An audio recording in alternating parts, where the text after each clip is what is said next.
जंगल में राधा नाम की एक बकरी अपनी माँ के साथ रहती थी। एक दिन वो दोनों घास चर रही होती हैं कि तभी अचानक उनके सामने एक चीता आ गया। राधा, राधा भागो! राधा डरते हुए भागकर झाड़ियों में छिप जाती है। बूढ़ी बकरी, अपनी बेटी को तो भगा दिया, पर मैं तुझे नहीं भागने दूंगा। चीता ने झपटकर राधा की माँ को मार डाला। झाड़ियों के पीछे छुपी राधा अपनी माँ को चीता के हाथों मरता हुआ देख रही थी। उसकी आंखों में आंसू आ गए। मेरी माँ को उस दरिंदे ने मार डाला, मैं अनाथ हो गई। राधा रोती हुई अपनी जान बचाकर जंगल में चली गई। उधर चीता मांस का टुकड़ा लेकर नदी की ओर जाने लगा।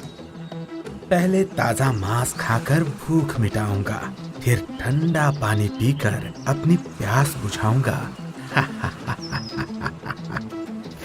कुछ ही देर में चीता मांस खा गया और उसके बाद नदी का ठंडा पानी पीने लगा। तभी अचानक तालाब से काला धुआं उठने लगा।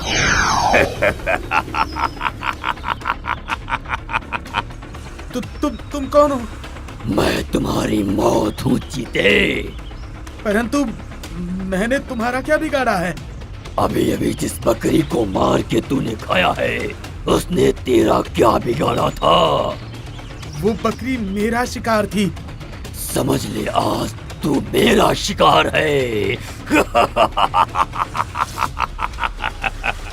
और पलक झपकते ही राक्षस ने चीता को मार दिया। बकरी का मांस खाकर कोई चीता इस नदी से पानी पिएगा, तब मैं तांत्रिक की कैद से आजाद हो जाऊंगा। यही कहा था उस तांत्रिक ने। देखो, अब मैं आजाद हो चुका हूँ। कई साल पहले जंगल के तांत्रिक ने राक्षस के पिता को मारकर इसे अनाथ बनाकर तालाब में कैद कर दिया था। परंतु अब ये आजाद हो चुका है। पता नहीं अब इसका कहर किस प्राणी पर गिरेगा। जंगल वासियों, तुम्हारे कारण मैं अनाथ हुआ था और तुम्हारे कारण ही इस नदी में कई बरसों तक कैद रहा। अब इसकी सजा मैं तुम्हें दूंगा। एक एक करके मैं सभी प्राणियों को खा जाऊंगा। उधर राधा बकरी, जो अब अनाथ हो चुकी थी, वो अकेली जंगल में भटकती हुई एक हाथी के पास पहुंचती है। हाथी भाई, मैं अनाथ बकरी हूँ। इस दुनिया में मेरा कोई नहीं है। कृपा करके मुझे अपने घर में शरण देके मेरी रक्षा कीजिए। बकरी, मैं तुम्हारा दर्द समझता हूँ। मुझ में ताकत तो है, लेकिन फुर्ती नहीं है, इसलिए मैं तेरी रक्षा नहीं कर पाऊंगा। मुझे क्षमा कर दे। राधा निराश होकर वहाँ से चली जाती है। रास्ते में उसे एक हिरनी मिलती है। हिरनी आंटी, एक चीते ने मेरी आंखों के सामने मेरी माँ को मारकर मुझे अनाथ कर दिया। क्या तुम मुझे अपने घर में पनाह दे सकती हो? मुझे खेद है बेटी, मैं तेरी मदद नहीं कर सकती। एक नारी होकर आप एक बेसहारा नारी की मदद नहीं करोगी आंटी? बिटिया, जंगल की दुनिया अलग है। यहाँ कोई किसी की मदद नहीं कर सकता। सब अपनी अपनी जान बचाने के लिए ही जीते हैं। मुझे माफ कर दो। राधा निराश होकर मदद की उम्मीद के साथ आगे बढ़ने लगती है। मुझे मदद के लिए राजा के पास जाना चाहिए। मदद की उम्मीद लेकर राधा शेर सिंह के पास जाती है। महाराज, मैं अनाथ बकरी हूँ। मेरी माँ को एक चीते ने मार दिया है। तुम्हारा जन्म शिकार होने के लिए हुआ है और हमारा जन्म शिकार करने के लिए हुआ है। और जिसकी फरियाद लेकर तू आई है, वो मेरा चचेरा भाई है। चीता आपका चचेरा भाई है? सिर्फ चीता ही नहीं, बाघ, चीता और शेर सब चचेरे भाई होते हैं। ये तुझे नहीं मालूम? क्षमा कीजिए महाराज, लेकिन मैं यहाँ किसी की शिकायत करने के लिए नहीं, पनाह मांगने के लिए आई हूँ। एक बकरी होकर तूने कैसे सोच लिया कि तू एक शेर के साथ रह सकती है? मुझ पर दया कीजिए महाराज। मैं तुझे इस जीवन से सिर्फ मुक्ति दे सकता हूँ, मदद नहीं। जीना चाहती है तो चली जा यहाँ से। राधा यहाँ से भी निराश होकर चली जाती है। जैसे तैसे अपनी जान बचाकर जंगल में जीने लगती है। यूं ही कई दिन गुजर जाते हैं। उधर तालाब से आजाद होकर राक्षस जंगल में आतंक मचाने लगता है। जंगल के तांत्रिक ने राक्षस के पिता को मार दिया था। इसकी रंजिश रखते हुए राक्षस जिस प्राणी को उसके माता पिता के साथ देखता था, उसी क्षण माता पिता को मारकर उस प्राणी को अनाथ बना देता था। मैं इस जंगल के सभी माता पिता को मार दूंगा, सबको अनाथ बना दूंगा। जंगल में डर का माहौल छाया हुआ था। एक दिन शेर सिंह सभा बुलाकर बैठा था। ऐसा कौन है जो माता पिता को मारकर बच्चों को अनाथ कर रहा है? महाराज, ये काम उसी राक्षस का है जिसे बरसों पहले हमारे तांत्रिक ने नदी में कैद कर दिया था। तो क्या वो आजाद हो चुका है? हाँ महाराज, उसे लगता है हमने उसे अनाथ कर दिया था, इसलिए वो जंगल के सभी माता पिता को मार रहा है। ये तो बड़ी चिंता का विषय है। हम ठहरे जानवर और वो राक्षस, हम उसका मुकाबला कभी नहीं कर सकते। पता नहीं अब हमारा क्या होगा। एक बात कहूँ महाराज? कहो। क्यों ना उसे तांत्रिक की मदद लिया जाए जिस तांत्रिक ने इसे कैद किया था। तुमने तो मेरे मुंह की बात छीन ली। सच में तुम चालाक लोमड़ी हो। उसी क्षण सारे प्राणी तांत्रिक के पास जाते हैं। बाबा की जय हो। क्या वो राक्षस कैद से आजाद हो गया है? आप अंतर्यामी हो बाबा, वो राक्षस वापस आ गया है। लेकिन इस वक्त मैं तुम्हारी कोई मदद नहीं कर सकता। बाबा, आप हमारी मदद नहीं करेंगे तो वो हम सबको मार डालेगा। तुम्हारा भी तो यही मानना है ना शेर सिंह, कि ताकतवर का जन्म मारने के लिए और कमजोर का जन्म मरने के लिए हुआ है। अगर जंगल का यही नियम है तो नियम का पालन करो। राक्षस ताकतवर है, उसे कमजोरों को मारने का पूरा अधिकार है। मेरी विचारधारा गलत थी, मुझे क्षमा कीजिए बाबा और हमारी मदद कीजिए। मैं तुम्हारी मदद अवश्य करता, लेकिन इस वक्त मैं तुम्हारी मदद नहीं कर सकता।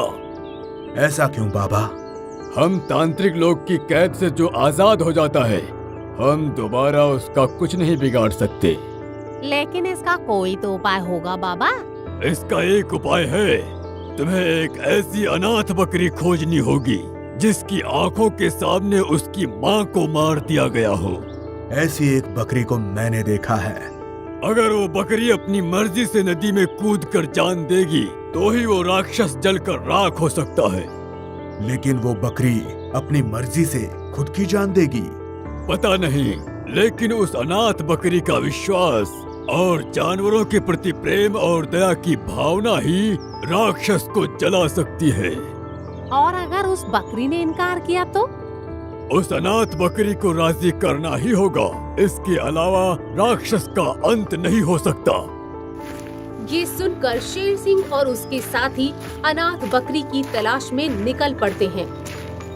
कुछ समय बाद उन्हें राधा दिखाई देती है। सब उसके पास जाते हैं। महाराज, आप यहाँ? क्या बात है, सब ठीक तो है ना? नहीं बकरी, कुछ ठीक नहीं है। हमें तुम्हारी मदद चाहिए। तुम चाहो तो हमारी मदद कर सकती हो बहन। रानी माँ, मैं भी मदद मांगने के लिए महाराज और सारे प्राणियों के पास गई थी, मगर किसी ने भी मेरी मदद नहीं की। मैं तुम्हारी कोई मदद नहीं कर सकती। सभी प्राणी अनाथ बकरी से मदद की गुहार लगाते हैं, मगर बकरी इनकार कर देती है। इसलिए सारे प्राणी मायूस होकर जाने लगते हैं। तभी अचानक बाबा प्रकट होते हैं। पापा, आप?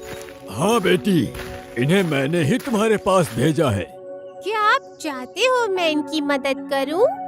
दुनिया में अगर सब मदद करना बंद कर देंगे तो दुनिया खत्म हो जाएगी। समझ गई बाबा। इन खूंखार जानवरों से बचाने में अगर आपने मेरी मदद नहीं की होती तो शायद आज मैं जिंदा नहीं होती बाबा। हाँ बेटी, मैं चाहता हूँ तुम इनकी मदद करके जानवरियत को जिंदा रखो। मुझे क्षमा कर दो राधा, मैंने तुम्हारे अनाथ होने का दर्द नहीं समझा। लेकिन आज जब वो राक्षस जंगल के सारे प्राणियों को अनाथ बना रहा है, तब मुझे एहसास हो रहा है कि अनाथ होना कितना दर्द भरा होता है। बेटी, अब केवल तुम ही हो जो जंगल के प्राणियों को अनाथ होने से बचा सकती हो। मैं जानती हूँ कि अनाथ होना क्या होता है। मैं आप लोगों की मदद करूँगी। फिर राधा बकरी सभी प्राणियों के साथ नदी किनारे पर जाती है और जैसे ही वो नदी में कूदने के लिए आगे बढ़ती है, तभी अचानक राक्षस प्रकट होता है। बकरी तू तो वही बकरी है ना जिसे इन जानवरों ने अनाथ कर दिया था? हाँ, मैं वही बकरी हूँ। तेरी माँ को तेरी नजर के सामने मार दिया था, फिर भी तू इनकी मदद करने आई है। दुनिया में सब मदद करना बंद कर देंगे तो दुनिया खत्म हो जाएगी। लेकिन तू इन वैश्यों के लिए अपनी जान क्यों दे रही है मूर्ख? क्योंकि मैं अनाथ होने का दर्द समझती हूँ। जब मेरी आंखों के सामने चीते ने मेरी माँ को मार डाला था और मैं कुछ भी नहीं कर पाई थी, उस वक्त मैं कैसा महसूस कर रही थी वो तुम नहीं समझ सकते। जब तुम उनके माता पिता को उनकी आंखों के सामने मारते होगे तो उनके ऊपर क्या बीतती होगी, ये दर्द मैं अच्छी तरह से समझ सकती हूँ। राधा की बात सुनकर राक्षस का हृदय परिवर्तन हो गया और उसकी आंखों में आंसू आ गए। अनाथ बकरी, आज तूने मेरी आंखें खोल दी हैं। अब तुझे अपनी जान देने की कोई जरूरत नहीं। मैं वादा करता हूँ कि अब से मैं किसी भी जानवर को अनाथ नहीं करूँगा। सच? हाँ, बदले की आग ने मुझे अंधा कर दिया था, पर अब मैं किसी को नुकसान नहीं पहुँचाऊंगा। शुक्रिया राक्षस जी। खुश रहो, आबाद रहो। राक्षस के गायब होते ही शेर सिंह ने जंगल के सभी जानवरों से कहा, जंगल वासियों, आज मैं अपने जंगल का कानून बदल रहा हूँ। आज के बाद जंगल का कोई भी ताकतवर प्राणी किसी कमजोर प्राणी को नहीं मारेगा, कोई किसी को अनाथ नहीं करेगा और सब एक दूसरे की मदद करके जानवरियत को जिंदा रखेंगे। शेर सिंह का ये ऐलान जंगल वासियों के दिलों को छू गया। अब जंगल शांति का प्रतीक बन चुका है। अब जंगल में खुशियाँ छा गई हैं। आपको हमारा ये वीडियो पसंद आया हो तो प्लीज हमारे चैनल को सब्सक्राइब कीजिए और हाँ, वीडियो को लाइक और शेयर करना मत भूलना। धन्यवाद।